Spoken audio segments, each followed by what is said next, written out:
Eh bien, comment réagir? C'est le résultat du travail intelligent des Israéliens. En réalité, voilà, quand on a vu cette ruée vers Israël des Africains en difficulté, et on s'est rendu compte qu'on ne pouvait pas accueillir toute la misère du monde et qu'il fallait bien mettre un terme à cela, eh bien, on a construit cette espèce de clôture électrique qui est une véritable révolution, avec caméra, avec au moindre toucher, l'armée est prévenue et en quelques minutes ils sont sur place à l'endroit où on a chatouillé la grille, enfin une grille électrique révolutionnaire, à tel point que les Américains veulent nous la racheter, veulent nous racheter les droits et veulent également construire entre le Mexique et l'Amérique des choses semblables. En réalité,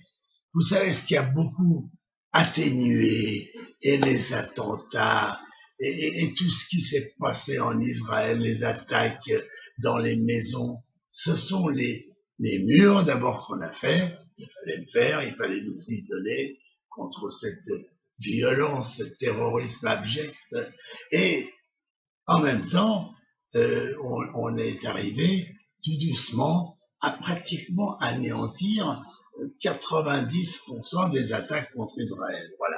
Alors voilà, bien entendu, c'est critiqué par les gauchistes extrémistes qui continuent à hurler à la mort en disant que c'est pas bien, faut pas faire ça, faut laisser tout ouvert, bien sûr, faut laisser assassiner, voilà ce qu'ils disent.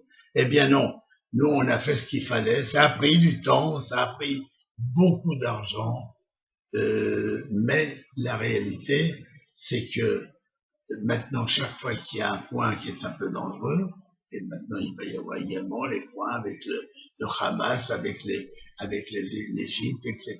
On va fermer tout ça. Finalement, on vit très bien comme ça, on vit mieux, étant donné que nous n'appliquons pas la loi du talion, étant donné que nous ne massacrons pas des populations, que nous n'allons pas contrôler, il n'y a pas de vengeance, nous n'attaquons que les terroristes responsables des attentats. Alors finalement, le mieux c'est de nous isoler au maximum. Et ça a payé d'une façon extraordinaire. Vraiment, on peut lever le chapeau aux autorités israéliennes de quelle façon on a su fermer d'une façon formidable le pays. Maintenant, dans les airs également, on fait des choses fabuleuses. On ferme de plus en plus dans les airs et on croit pouvoir dire que dans l'année ou les 2 ans qui viennent, Israël sera fermé en bas et en haut. C'est-à-dire que pas un avion, quel qu'il soit, pas une fusée, pas un roquette ne pourront passer sans être explosés par les réactions qu'on est en train d'installer. Voilà. Et bien finalement, c'est pas tellement mal. Bravo Israël, merci à vous. Dizengoff Center, l'espace commercial le plus vaste et le plus diversifié d'Israël.